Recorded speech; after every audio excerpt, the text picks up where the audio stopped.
Well, good morning, everyone. Welcome to our 59th video session, this morning featuring Emmy Hancock. Before we get started, I would like to tell you a little bit more about Impaction and the purpose of this video sessions, and then I'll move forward to introducing Emmy. So I'm Bora Lachi, and I'm the project manager here at Impaction. Our mission is to connect people to jobs in the social impact space, but also provide ways to give back to their communities. So that's one of our biggest purpose for these video sessions, to hear from social entrepreneurs like Emmy. Today, I'm very excited to have Emmy with us. We will be learning about leveraging brand identity to solve the menstruation stigma from Emmy. Emmy is a social entrepreneur with a deep commitment to shining a light on period poverty.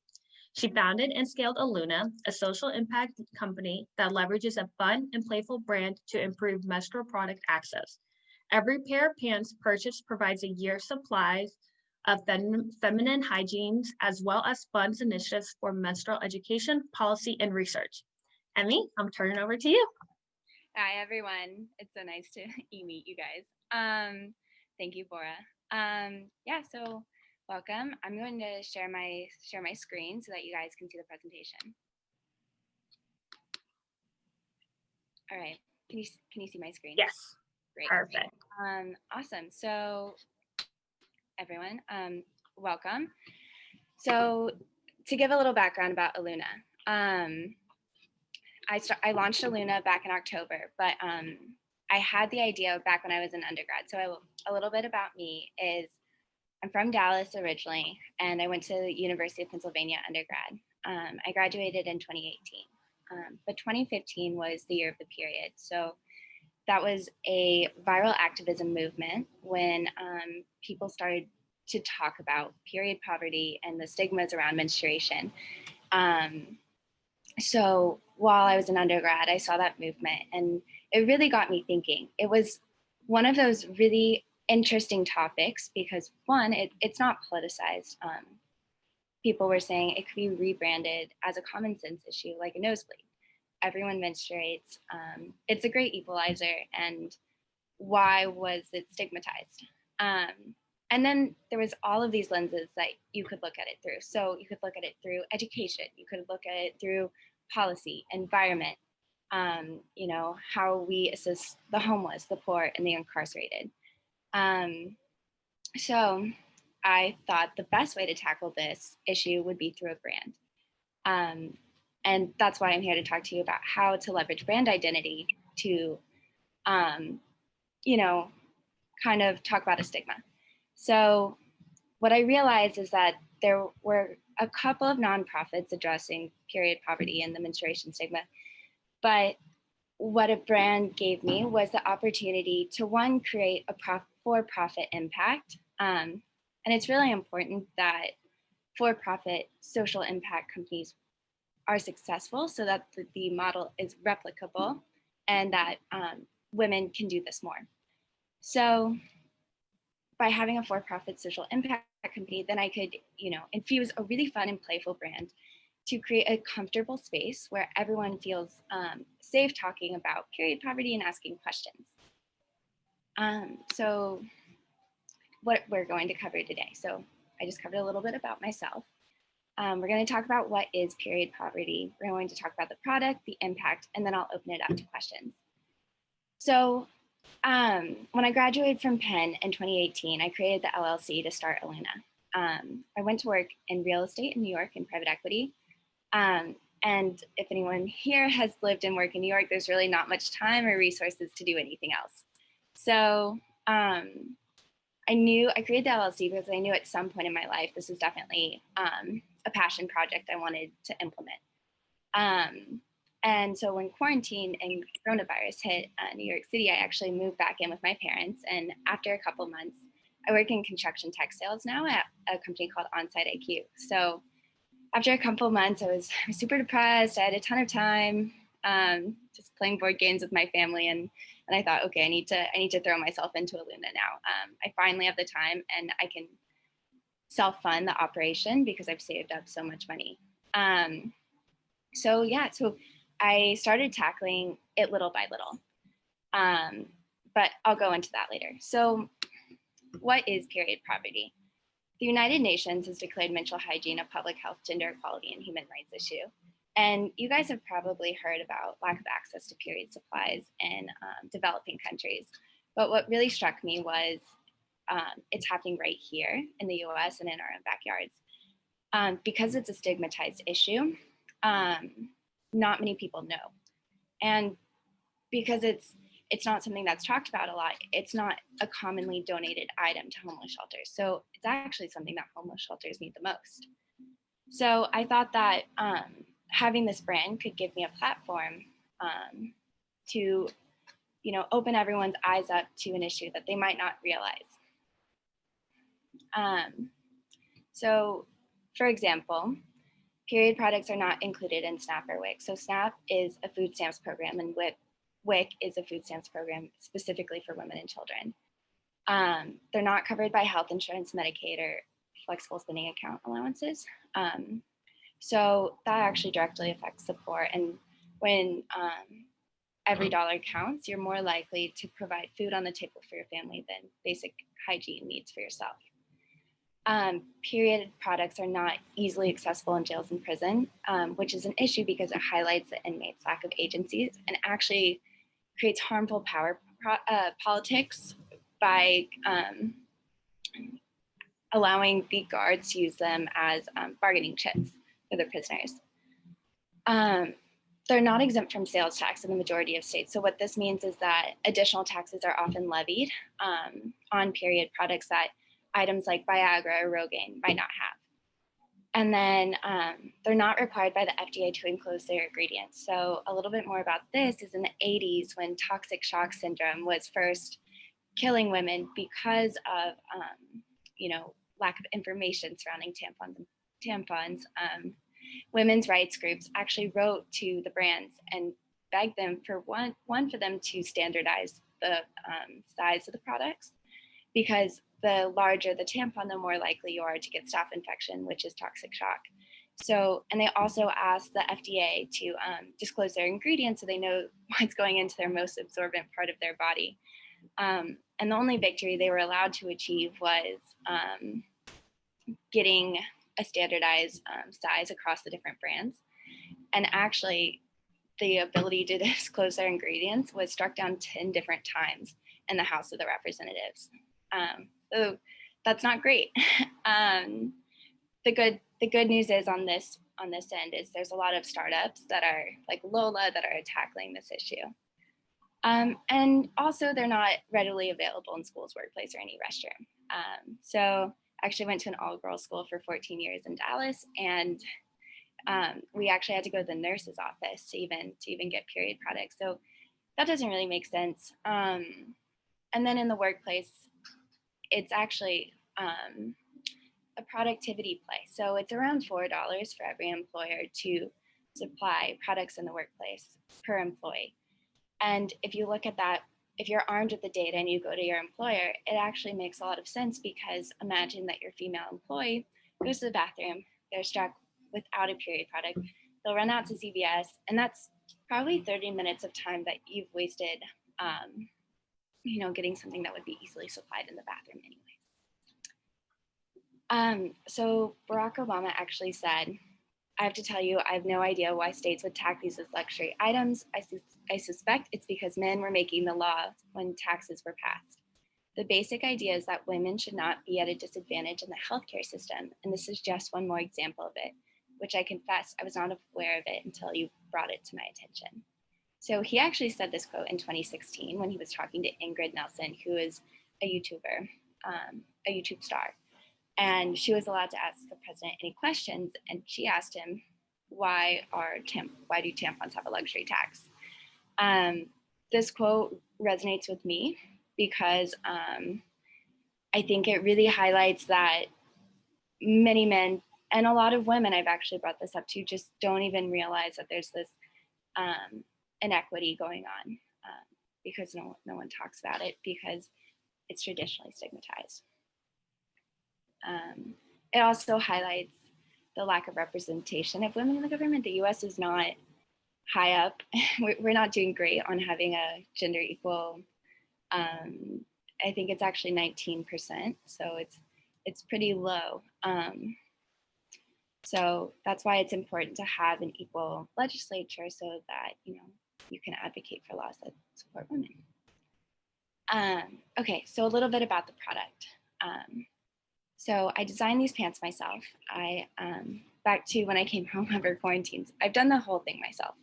And what does that mean? So my aunt sewed as a hobby, and I brought these pants back from Cambodia when I graduated, and I showed her the design, and we created some mock-up iterations ourselves over quarantine. What was really important to me about the design of the pants is that they were inclusive of all body types, and they fit all women, and they were also very comfortable. I realized that work from home has kind of changed, what we value in pants. So I did not want there to be a button, and I wanted them to be the type of pants that you could wear, lounging around your couch, and also going to a restaurant or going out or sitting by the pool or going to the office. So they're created out of this very soft material, and they're fun, they're groovy, they play with the brand. So my aunt and I actually walked around Joann's and found a pattern maker in Dallas. And then we found a female manufacturer and a female fabric supplier. And it was important to me that the whole product supply chain be ethical and local. So it's all female run. And I actually modeled in high school. So I went back to my female run modeling agency in Dallas, and there was a specific photographer who I wanted to reach out to. Her name is Molly Dixon, and her photography style fits really into this fun female empowerment brand that I wanted to leverage. So these are the different styles for the fall. We have an olive, the Kiara, a stripe, the Haley, and the black, the Peyton, and I named them after my friends. So like I said, it was also important that the supply chain be ethical and local, especially since coronavirus has disrupted, shipping and production in Asia. And plus, it's great to support women-run businesses in Dallas.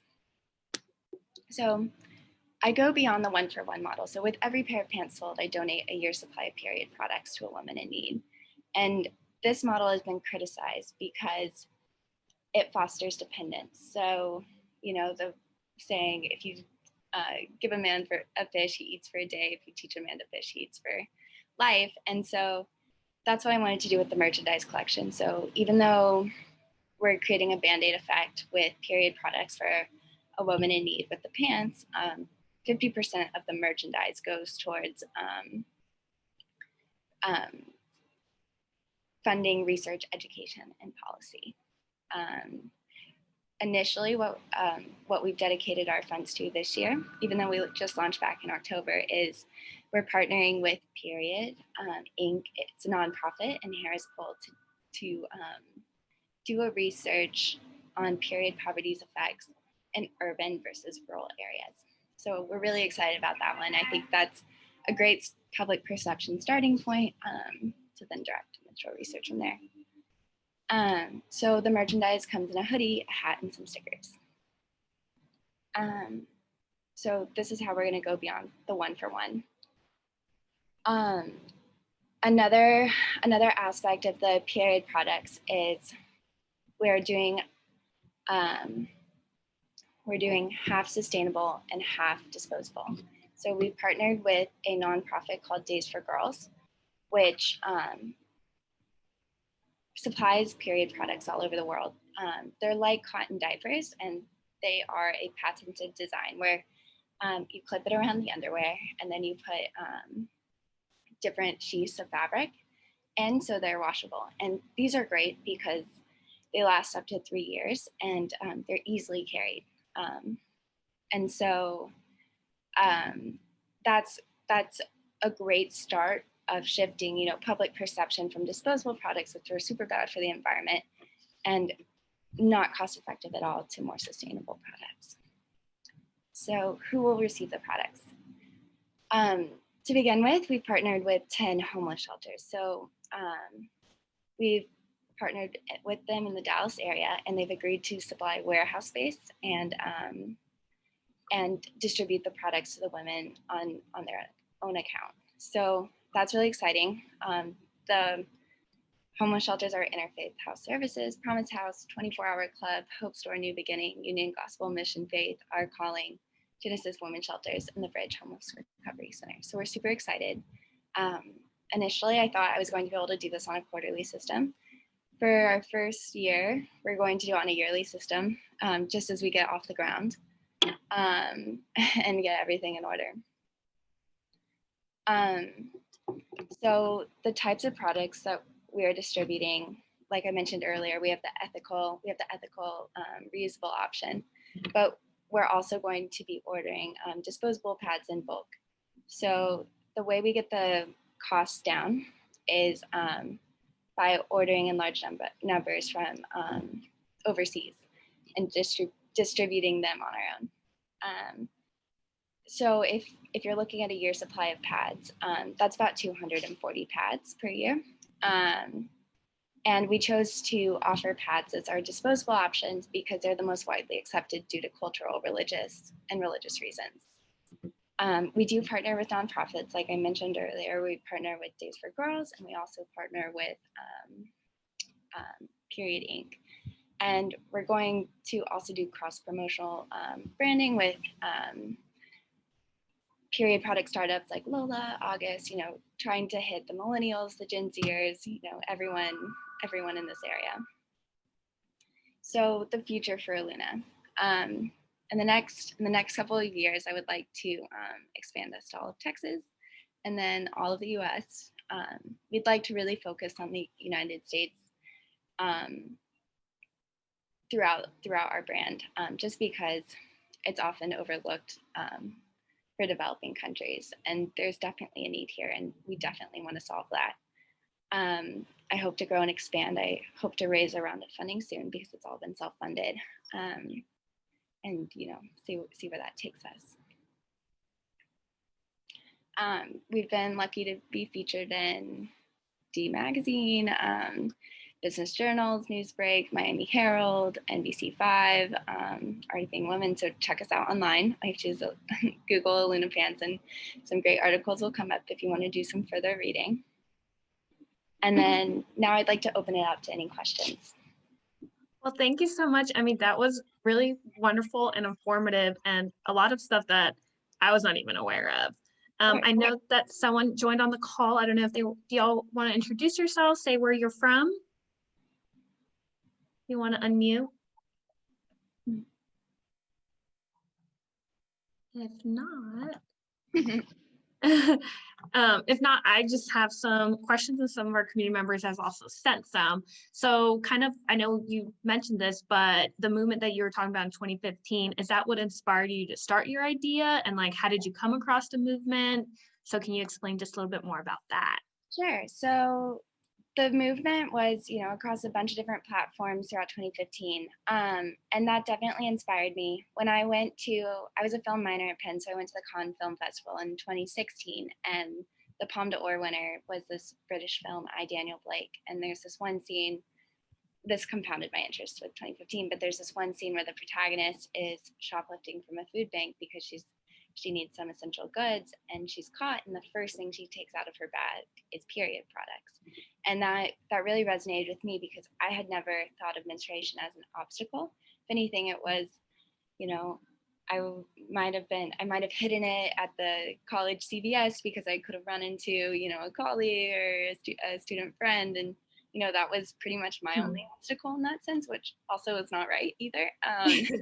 It's just like buying toilet paper.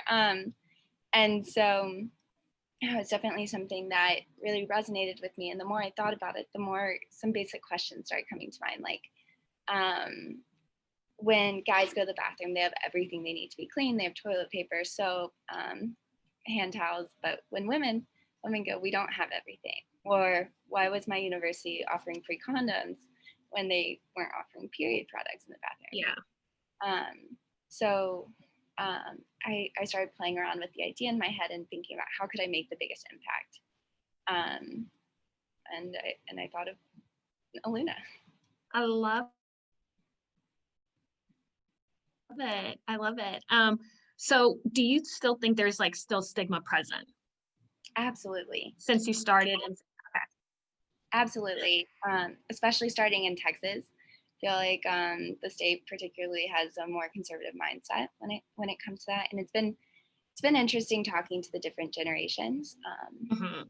Definitely, I think the younger years have grown up in a more fluid society in the sense of, talking about it more. But I think when we educate kids at a young age and about menstruation and puberty, we separate boys and girls, and this creates a culture of secrecy around the boys and creates a culture of shame, or also secrecy for the girls. So I think if we change the way we educate kids, and include boys and girls in the conversation, that's an upstream approach to the stigma that exists later on in life.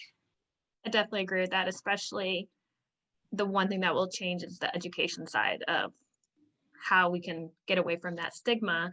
I note that I don't know if you've seen the news, like New Zealand just launched that women are not being allowed to pay for their period products anymore. So Yes. I was Stop. like, Yeah. that's exciting. I was like, when's the US gonna be next? Right. And I And don't. It's really nice when one of my employers in New York actually put out period products, and it was just so nice to have. yeah, Um, and that's when the policy comes in, the research that you're doing. right. You can now take and then go to like legislative and Exactly. And so make. I hope to be able to arm my consumer base in order to educate them on how to write to your state legislator, and because the taxes are based on a state by state level, which is why Mhm. it's so challenging to get this on a nationwide agenda. But there's really great things happening in New York. All public schools and prisons have to have period products, Oh, and that's amazing. yeah, it's really great. And Uh-huh. they took away the tampon tax in that area as well. Oh, that's amazing.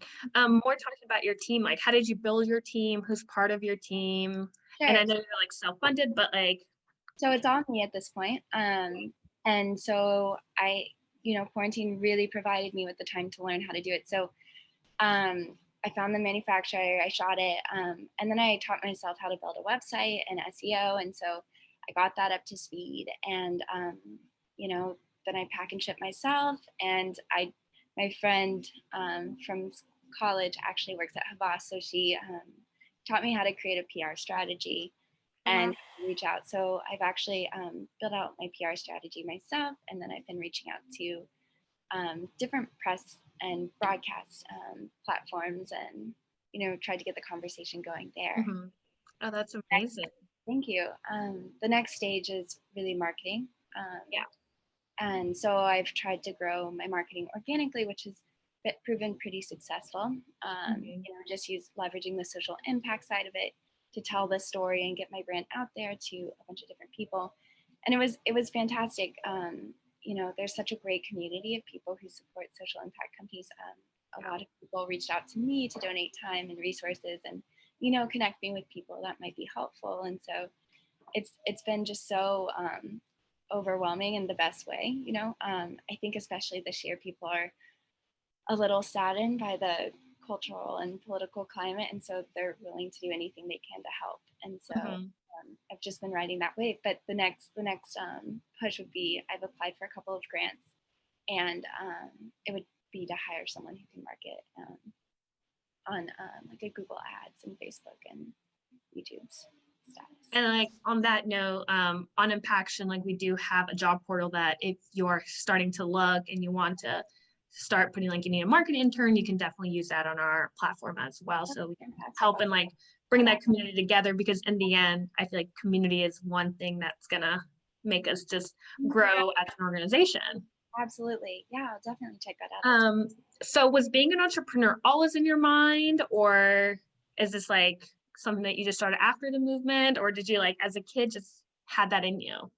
I mean, I think I've definitely always been creative, and so that's helped me a lot in creating the structure of this idea, making the branding and the social graphics, um, and then I think there's a level of risk taking that I have that's really important in entrepreneurship. So like self-funding it, or Mm-hmm.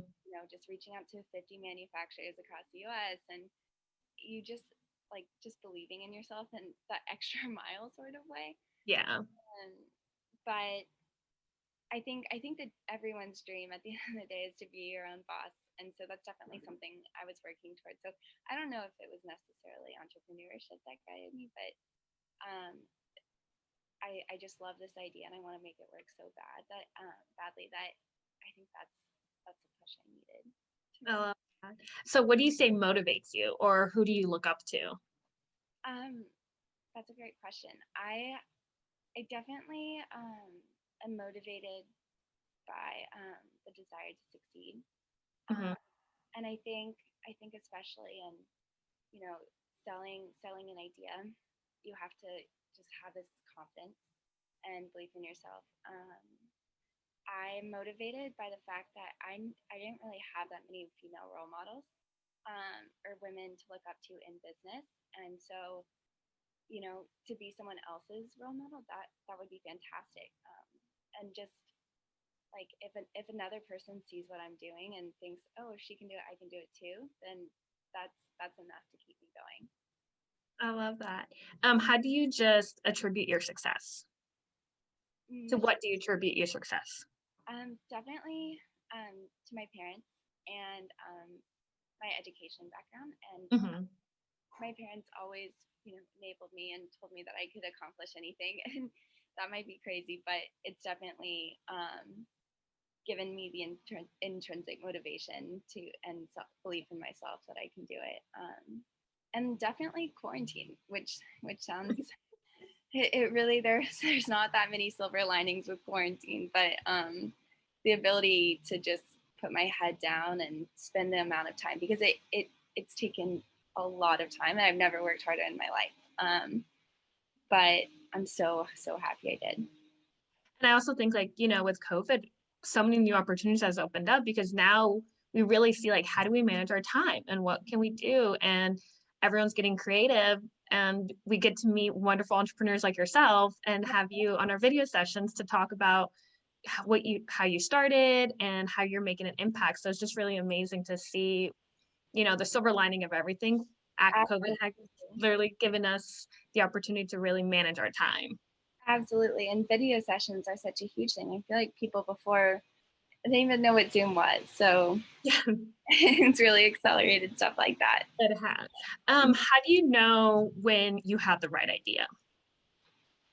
Um, I think so. It was very validating once I launched, because I always believed that I had a great idea, and the people I talked to believed it too. But I just didn't know how it would be received on a national level, especially since it's such a taboo issue. Um, but it's been so validating hearing from all sides. Like, you're doing really important work. It's very cool. Um, this is such a great idea. So I think you just have to talk to so many people and get their advice. And I've really approached it from a standpoint of like I'm always open to advice. I'm always open to creative ideas. This is just a nebulous, first few months of an idea. It can be changed. It can be molded. Nothing I say here is set in stone. And Mhm. that's been really helpful as well. Love it. What are your biggest challenges that you are looking right now? The biggest challenges is definitely like imposter syndrome. So I've gotten to a lot of bumps in the road where I've thought, I need to hire someone to do this. I don't know what I'm doing. I can't do this, or who am I to be the mouthpiece for such a huge issue? And I have to keep reminding myself, just tackle each thing one small task at a time, and don't let things get too overwhelming.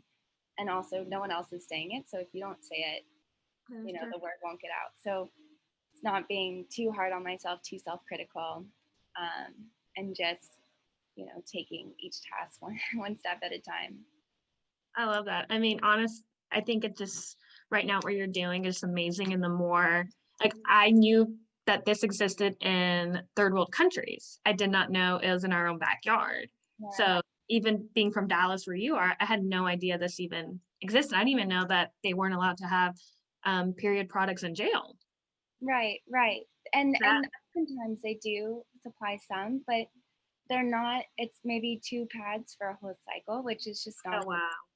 And it causes women to reuse them, or they'll give 2 inmates 5 pads. So it creates, you know, something to fight over, just an uneven power balance. Um, or guards will use them as bargaining chips, and it's not great. No. So definitely, Oluna is shining a spotlight on the. Mhm. And I love that. What piece of advice do you want to share to other social entrepreneurs who are starting out Yeah. or Like I've said, one small thing at a time. It can get super overwhelming if you look at it as a whole. Ask advice from whoever you can. You don't have to do it alone, and people get excited, just as excited as anyone else. I think that there's no rush to launch either. So take your time in researching, thinking about it from every direction. Who's your target group, what impact you want to see, and then like how can you measure impact. So there's first impact and secondary impact, and just thinking through all of the ways that you can really make the most change in someone's life. yeah. So how do you measure impact?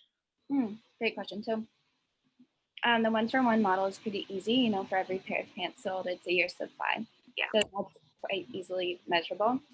And then it's based on the type of research I'm doing.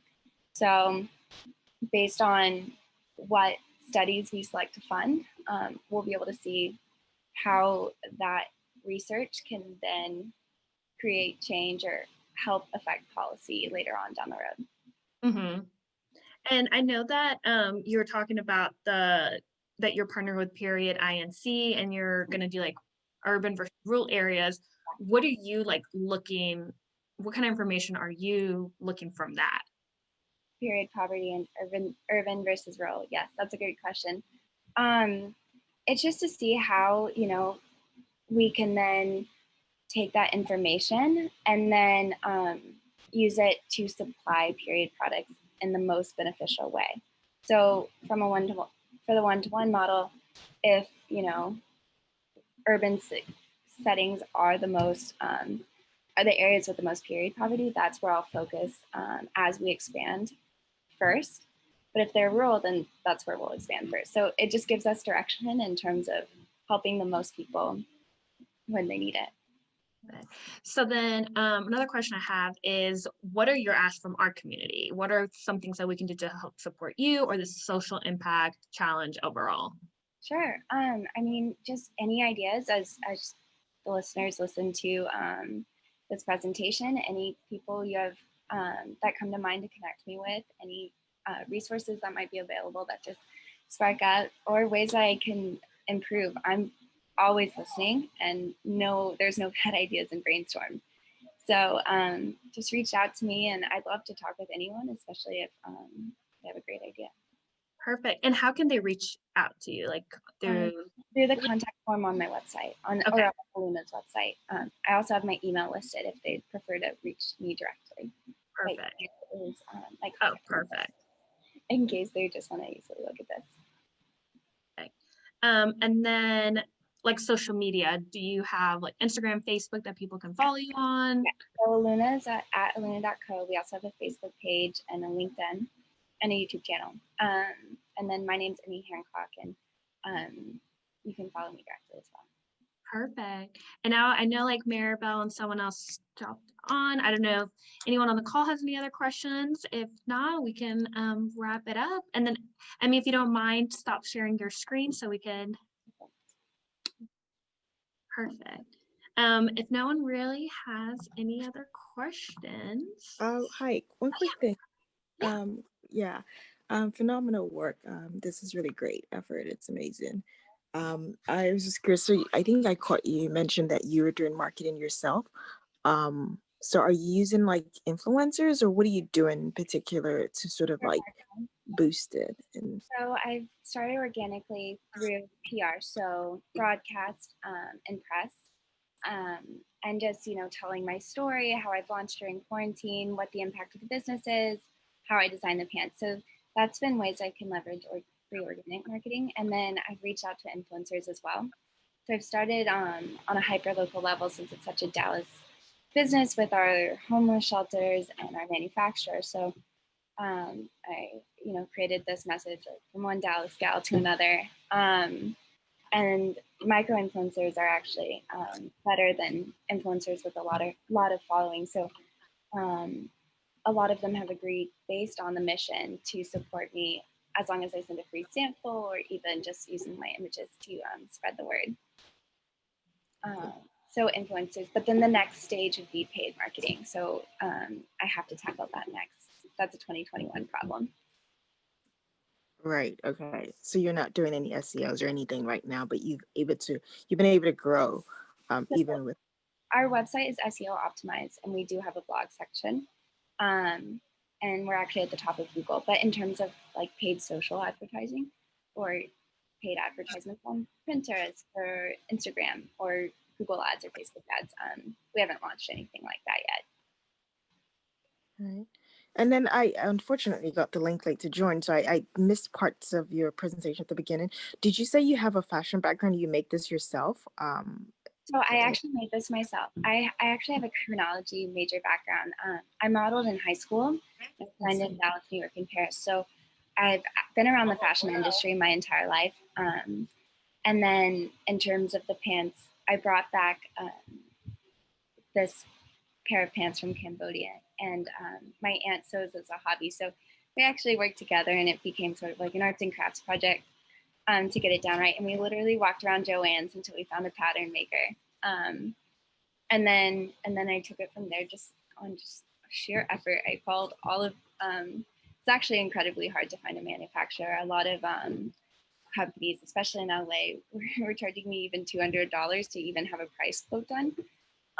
So I think fashion is one of those really interesting industries where everyone, there's a lot of people trying to make profit off of people who want to, go into fashion or create a clothing line, because who wouldn't want that? That's kind of like every little girl's dream. But the great thing about Oluna is because I've made sure to do everything myself. Our margins are awesome. So after I sell 400 pairs, we break even, and the next 400, like any pair of pants sold after that is profitable, which is awesome. Usually it takes 2 to 3 years for a startup to become revenue generating. Mm-hmm. That's amazing. Thank you. Yeah. Yeah, very much so. You did the branding yourself. So what would you say, I mean, I guess coming out of this pandemic, this has been born, and it's not easy and cheap to manufacture in the US. And I suppose your business has a very strong social good attached to it. Like, I guess you're in business for great, like it's like sustainable in all angles, with the social cause that ties along with it. So I suppose that do you imagine that you'd grow bigger and maybe still continue to manufacture in the US or? Absolutely. And it's been a part of my business to also be women owned at all points of the supply chain. So I don't know if you've heard this part, but it's a women owned manufacturer, a women owned fabric manufacturer, a female photographer, and a female run modeling agency as well. So it's incredibly important that I support women at all sections of my supply chain, and we're definitely going to keep it in the U.S. Because if I'm able to already be profitable at such a creating on such a small scale, that once we expand and it's larger, it can only be more profitable. So definitely keep it in the U.S. Right. So I didn't catch it. You said there's a modeling agency attached to it as well. There's a modeling. Yeah. So I went back to the agency that I was signed with and told them about the idea, and it actually was a great time to do it because all of the photographers and the models who might be in New York, or the photographers who might be shooting, Neiman Marcus or JCPenney, who are out of Dallas, it was quarantine and everything was shut down. So everyone was so excited to get back to work, and we were able to do it safely, and everyone was available. So they were looking to get into production, and it was actually the agency, their Wallflower Management, their first time they ever put together a production package. So they put together the photographer and models, hair, makeup, and stylist for me. Oh, the products are beautifully shot. That's amazing as well. Yeah, it's great. Yeah, and you said your friend worked for Versace. You said you had is that what you said? You had a PR person that gave you an So advice? my friend works at Havas, which is a PR, Havas, right? and so she helped me like create the strategy. And what she told me, she was like, I'll show you how to do it. I'll show you, you know, the basic messaging and that you can change between influencers or gift guides or, you know, print or broadcast. And it's really something that you get as much as you put into it. So, you know, like Google women's interest, consumer interests, look at all the platforms, figure out, you know, the writers of each article, figure out their Instagram from online, or, you know, see if you can find their website, because most freelance writers have websites where you can contact them through them. And then talk a little bit about the pants, offer to send them a free sample if they'd like to write about it, but just, you know, keep it going. Like Wow. so you get as much as you put in. So we're actually featured in Mary Claire, which was exciting, and you know, the top gifts for feminists, and that's just because I reached out to a bunch of writers at Mary Claire and told them a little bit about what we're doing. Right. That's awesome because like this is something that you like PR agencies would charge for going out. It would be super expensive. So you're Yeah, doing this all yourself. You're pitching the work in and of exactly. yourself. And you know, now that I've done all the different jobs, as we grow and expand, I'll know exactly what each job needs. So I'll be able to hold a hand through. Right. And you found that they've been responsive because that was going to be my next thing in terms of like, you know, doing PR yourself, you know, like, are they responsive? Do they actually, because I hear from a lot of agencies, that's what they say. Oh, it's really hard. Like, you know, PR isn't promised, you know, it takes a while to get to a level. So there's no guarantee, there's no promise or whatsoever. But, you know, you just have to keep pitching and pitching and pitching and hope that they bite someday. So how did you find that? Like, was it very, I guess the rejection part is what is really heartbreaking sometimes when you don't get a response or whatever. So how did you find that and were they It's a responsive? numbers game. So I actually work in sales at a construction tech firm doing cold outreach to developers. So you just have to be so used to getting no's, and just keep trying. You can't let that one no stop you, because you'll probably get 100 no's for every yes. But then that one yes, it's so worth it because you know you put out 100 no's. And you just have to keep reaching out, because someone will eventually like it, and then it starts to snowball. So after a couple yeses, then you know it turns from, you know, all outbound to then getting a couple of inbound, and that's really exciting too when it flips, and it's, you know, people are coming to you offering ideas or ways to promote and feature you. So that's a pretty good feeling. Right. And did you find them by yourself through Google or did you have to buy a list or anything? Like, how did I you? for myself, I really have tried to keep the I mean, I have so much time. I've tried to Okay. keep the expenses down really low. The only thing, yeah, no, I haven't bought a database or anything. Okay. So you're basically Google and Instagram, just searching for them and just pitching Exactly. and just telling the story. That's Mm-hmm. cool. Okay. Thank you so much. No problem. And congratulations. That's really a huge Thank you. endeavor. It's amazing, Thank Brian. you. Thank The you. persistence is key. Persistence is key, and yeah, it's self-funded, so I'm pretty I'm pretty motivated. Yeah, I mean, I like the fact that, but I think the other thing that's great is the branding and the products. I mean, I didn't realize that you just launched. I mean, it looked like something that has been there Yeah, for a while. And everything so I would imagine you did the website yourself as well. Like you did yeah, all of that, the branding, all by yourself. yeah. How did you come Wow. up with the name? Oluna. Yeah. So it's a riff off of the popular myth that you know, periods are tied to like the moon and the tides, and you know, it's on the same lunar cycle, which is a lie. But you know, there's just so much misinformation surrounding periods, and I that love. they're super mystical. Yeah. So, Yeah, I like the name as well. That was going to be my next question. I'm glad you asked how you keep the name and the brand and color. I Mhm. guess like how did you, was that all tied into, is the there, you know, colors, the colors. I wanted hyper pop, super fun, playful, nothing too heavy, something that people could identify with fast, and it not get too tied. If you notice, I don't, you know, bring up periods like the actual, you know, picture of pads or tampons or having a period, because you know even though it is like a nosebleed, you don't want to see a nosebleed all the time. It's still still a hygiene issue. And so this creates some, just something that more people will feel comfortable with, even if they're dipping their toes into this issue. This is really cool. And if you don't mind me asking, how old are you? Like, you seem so young. And I know. I always get credit. I'm 25. wow, So that's so still really fun. I always thought that by the time I had resources to build this, I would be much older because I was living in New York. But quarantine really gave me the time and the resources to do this. Right. And you never worked in an ad agency, PR, or anything, but this is just all like I was editor of our literary magazine in high school, so I have like an Adobe Photoshop and Illustrator and InDesign background. But I've always been artistic and creative. Is that something key that's good to know, like starting your brand whatsoever, like the Adobe Creative? I would think so. And just, having an idea of what you want, and then consistency. So I use the same 5 colors for everything and the same fonts, and just having that. That's why I said during the presentation, don't rush into it. Take your time in terms of like building the brand itself.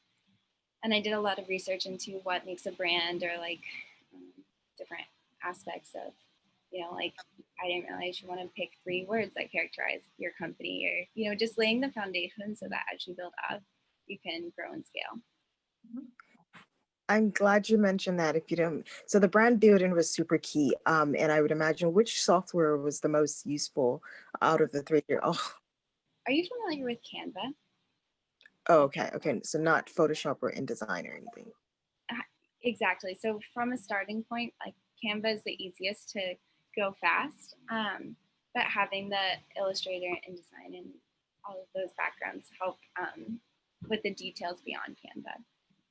Okay. So basically what you're saying is like, take the time to build the brand. You did sit down and sort of figure out like, okay, from the ground up, the fonts, the color, all of that stuff. So that was all thought through. How long did that take? Like to sort of like, So I started, I had the idea since 2018, and I had the name, and I had, pretty much everything hammered out, but building the brand specifically, I started in May.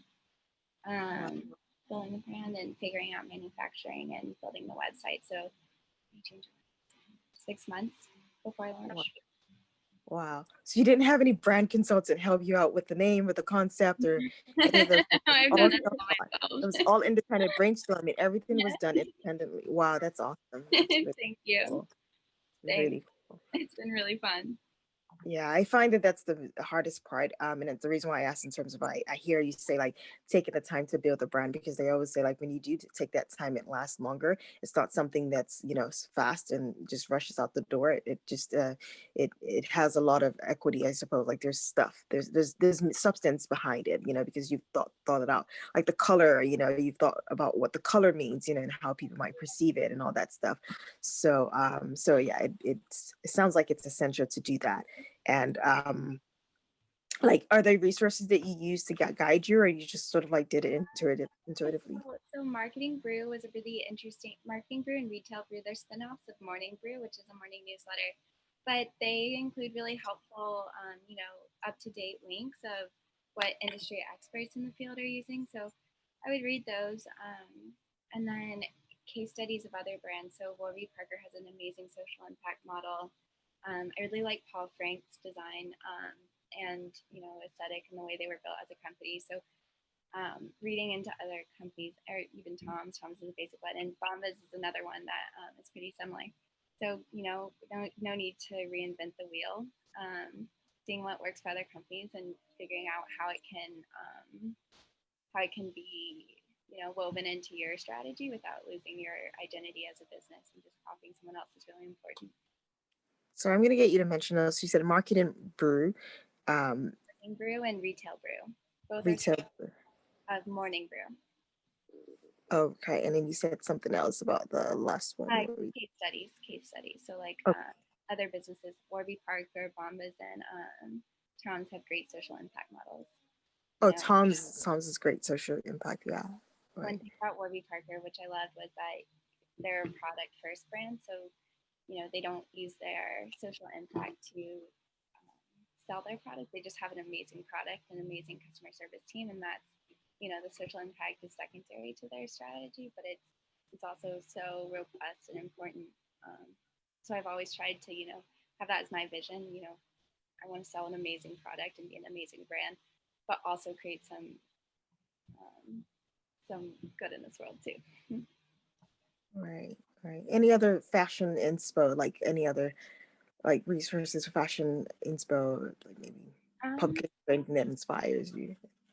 I definitely, I want, like I mentioned earlier, I wanted to create a design that, it was inclusive of all women. So having all like a wide range of sizes and a product that looked good on a bunch of body types. There's a lot of brands that say they fit all sizes and they don't. So I'm really happy that I was able to create a product that not only makes women feel comfortable, but then can empower other women on the outside. Absolutely, absolutely. And did you just know about the case studies, or like, was there a resource that or you just kind of had an idea based on reading in general, like the case studies you wanted to follow? Yes, I just if someone else, if it works for someone else, it would probably work for me. So Okay, so you just Googled that yourself, not necessarily went to a resources in particular to get right, insight in the case yeah, studies. that's everything. Cool. Perfect. Well, I know we're Thank reaching you. our end. Thank you so much, Emmy. Like, this was amazing. It's been a great discussion with everyone. I can't thank you enough for being part of our video session.